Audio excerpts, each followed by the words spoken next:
Praise the Lord. ஒரு வாலிப மகன் இருந்தான். அந்த மகனுக்கு தேவனுக்கு எப்படி ஆகிலும் ஆத்ம ஆதாயம் செய்ய வேண்டும், ஊழியம் செய்ய வேண்டும் என்ற ஒரு மிகப்பெரிய ஆசை இருந்தது. ஆனா நானும் ஒரு வாலிப மகன், எனக்கு என்னை நம்பி யார் ஊழியத்தை கையில் கொடுப்பார், நான் எங்க போய் ஊழியம் செய்வது என்று அவனுக்கு தெரியவில்லை. அவன் ஜெபித்தான். அவனுடைய காதுல ஒரு ஊர் பெயர் வந்தது. அந்த ஊர் பெயரை வைத்துக்கொண்டு அந்த ஊருக்கு கடந்து போனான். அது ஒரு கிராமமாக இருந்தது. அங்க இருக்கிற ஜனங்கள் அவ்வளவும் படிக்காதவர்கள், அவ்வளவாக ஒன்றும் பகுத்தறிவு இல்லாதவர்கள். அந்த மக்கள் மத்தியில போய் அனுதினமும் கர்த்தருடைய வார்த்தைகளை சொல்லி பிரசங்கித்துக் கொண்டே வந்தான்.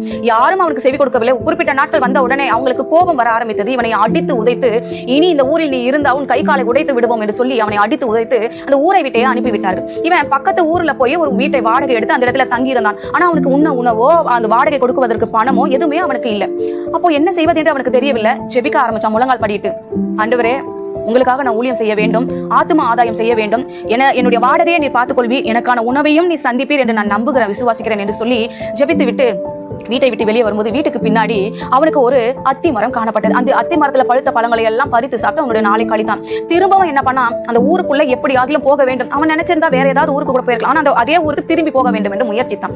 திரும்பவும் அந்த ஊருக்குள் வந்தான். வந்து இந்த முறை பப்ளிக்கா மற்றவங்க எல்லாரும் எதிரிலையும் பேசாம என்ன பண்ணா, ரகசியமா யாருக்கு தெரியாம ரெண்டு மூணு பசங்க கிட்ட போய் கூடி அவங்க கிட்ட கதை மூலமாக இயேசுவின் அன்பை சொல்ல ஆரம்பிச்சான். அந்த பிள்ளைங்களுக்கு ரொம்ப பிடிச்சிருந்தது. அந்த பிள்ளைங்க சொல்லிச்சான், எங்களுக்கு நீங்க அங்க பண்ணும்போதே எங்களுக்கு வரணும்னு ஆசைன்னா, ஆனா எங்க அம்மா அப்பெல்லாம் திட்டினாங்க, அடிச்சாங்க, போனா உன்னை வந்து சாப்பாடு கொடுக்க மாட்டேன்னு மிரட்டினாங்க, அதனாலதான் நான் வரல. ஆனா நீங்க சொல்ற கதை எங்களுக்கு பிடிச்சிருந்தது, வித்தியாசமா இருந்ததுன்னு சொல்லி பிள்ளைங்கள ரொம்ப சந்தோஷப்பட்டாங்களாம். இப்படி ஒரு நாள் ஆச்சு, ஒரு வருடம் ஆச்சு. அந்த ஒரு வருடத்துக்குள்ளாக ஒரு சின்ன குழுவை ஆரம்பிச்சான். திரும்பவும் ஒரு 6 மாசம் கழிச்சு திரும்பவும் ஒரு சின்ன குழு. ஆனா இது எதுவுமே ஊருக்கு தெரியாது, ஊர் ஜனங்களுக்கு தெரியாது, ரகசியமா நடக்குது. ஒரு நாள் ஒரு மனிதர் வந்து கேட்டாராம், நீ எப்படி நான் உன்னை அடிச்சுதானே இந்த ஊரை விட்டு நாங்க எல்லாரும் விரட்டணும், இந்த ஊர்ல மறுபடியும் நீங்க எப்படி வந்த?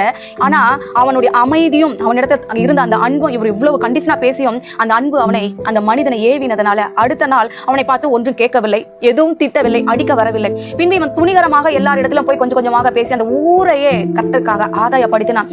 எந்த ஊர் அவனை அடித்து விரட்டியதோ அதே ஊர் அவனுக்கு என்று ஒரு குடும்பமும் ஒரு நாள் அவனுக்கு உணவு கொடுக்க ஆரம்பிச்சது. ஒவ்வொரு குடும்பத்திலையும் அவனை ஒரு மகனாக, ஒரு சகோதரனாக, ஒரு பிள்ளையாக ஏற்றுக்கொள்ள ஆரம்பித்தார்கள். இந்த ஊரிலே தங்கி தேவனுக்காக ஊழியத்தை செய்ய ஆரம்பிச்சான். நான் உங்களுக்கு ஒரு வசனத்தை வாசிக்கிறேன். 1 சாமுவேல் 26 அதிகாரம் 23வது வசனத்தில் சொல்லுகிறது, நீதிக்கும் உண்மைக்கும் தக்க பலனை கர்த்தர் உனக்கு கட்டளையிடுவார்.